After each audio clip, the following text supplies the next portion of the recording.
Honda Forza 125, isa sa pinaka-sopistikadong motorsiklo na patuloy na namamayagpag sa bansang Europa. Hindi lamang ito basta ordinaryo, dahil taglay nito lahat ng katangian na meron ang isang maxi scooter na siguradong ikagugulat mo.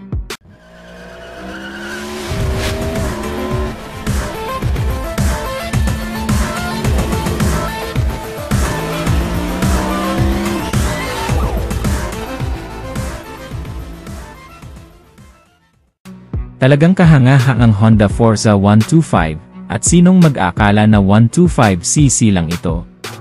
Ang makina nito ay 124.9cc, program fuel injected, ESP Plus engine, compression ratio nito ay 11.5:1, naka-liquid cooled, 4 bulbs, 4-stroke, single overhead cam. At ang maximum power nito ay 11 kilowatts at 8,750 RPM with a maximum torque of 12.2 Nm at 6,500 RPM.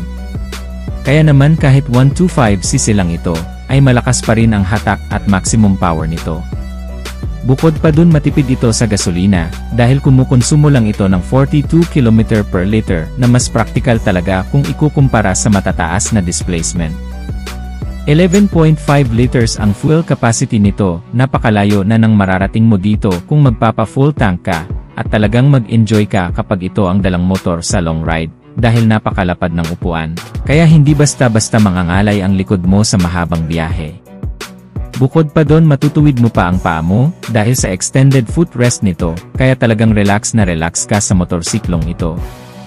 Bukod sa magandang performance at comfort ng motorsiklong ito, hindi rin mawawala ang magagandang safety features nito, naka-dual channel anti-lock braking system, at ito ang isa sa pinakamahalagang safety feature sa lahat. Para sa mga hindi pamilyar sa anti-lock braking system, ang ginagawa nito ay kapag nagbiglang preno ka, smooth pa rin ang magiging tigil mo, kaya sobrang laking tulong nito, lalo na sa mga beginner. Meron din itong Honda Selectable Torque Control na kapartner ng anti-lock braking system. Magandang safety features din ito, dahil madetect nito kapag hindi nagpapantay ang ikot ng gulong mo. Dahil sa madulas na kalsada kaya pagdating sa mga mababasa, malumot o mabuhanging kalsada, ay safe ka pa rin sa motorsiklong ito. Sa harapang bahagi ng motorsiklong ito kapansin-pansin ang mataas nitong windshield, na isa sa nagbibigay premium looks at elegant sa motorsiklong to. Adjustable ito, pwedeng babaan at pwedeng taasan, dito palang napaka-high-tech na. Dito na rin direktang nakalagay ang kanyang side mirror, dito rin nakalagay ang kanyang turn signal lights, kaya kitang-kita talaga tayo sa kalsada. Meron na rin itong built-in hazard lights, kakaiba din ang disenyo ng headlight nito, at bagay na bagay talaga sa kanyang forma, naka-LED ang kanyang headlight kaya maliwanag ito. Kahanga-hanga din ang disenyo ng kanyang DRL o Daytime Running Light, talagang head-turner, at ang taillight nito ay malaki at naka-LED din, kaya kitang-kita talaga tayo lalong-lalo na sa gabi. Ang instrument cluster naman nito ay combination ng analog at digital display, very modern ang design at madaling maintindihan. Naka-keyless system na din ito at meron pa itong anti-theft alarm at answer back system. Meron din itong built-in charging port, kaya pwede ka na ring makapag-charge ng cellphone mo dito. Malaki din ang kanyang bulsa sa harapan, kaya safe na safe ang ilalagay mo dito. Isa pa sa magandang convenient features ng motorsiklong to ay malaki ang underseat storage nito, kaya naman kasya ang dalawang full-face helmet. Yes, kasya ang dalawang full-face helmet dito, kaya kahit hindi ka na maglagay ng top box ay marami kang mailalagay.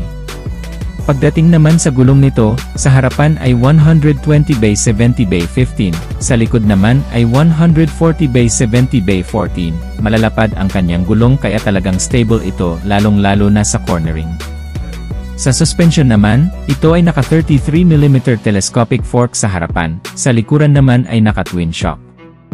Pagdating sa kanyang suspension ay very rugged, kayang-kaya ang malulubak at mabigat na angkas.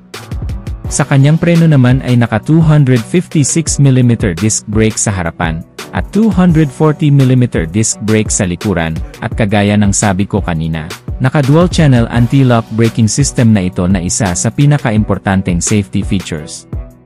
Halos lahat na yata ng magagandang features ay andito sa motorsiklong ito, sabayan pa ng maganda nitong disenyo na siguradong magugustuhan ng kahit na sino. Sa ngayon hindi pa ito dinadala ng Honda dito sa Pilipinas, pero kung sakaling dalhin ito dito sa Pilipinas siguradong ito ang maghahari sa lahat ng mga 125cc. Dahil kagaya ng sabi ko kanina, lahat ng features na kailangan mo ay nandito na. Isang maxi scooter na 125cc na very practical, dahil matipid sa gasolina. Pagdating naman sa presyo nito, maaaring nagre-range ito ng 120,000 to 130,000 pesos. Pero kahit mataas ang presyo nito, at hindi pang masa, siguradong marami ang tatangkilik sa motorsiklong ito. Ngayon kung ikaw ang tatanungin, ano ang masasabi mo dito sa Honda Forza 125 kung sakaling dalhin ito dito sa Pilipinas? Isa ka rin ba sa bibili? Comment mo na lang sa baba ang iyong opinion, at kung nagustuhan mo naman ang videong to, just hit like. Kung bago ka lang sa aking YouTube channel, ay huwag kalimutang mag-subscribe. Paki-click na rin ang notification bell para sa mga susunod kong video ay updated ka palagi. Hanggang dito na lang muna mga ka-Wizard Moto, maraming salamat sa panonood, ride safe as always and God bless. –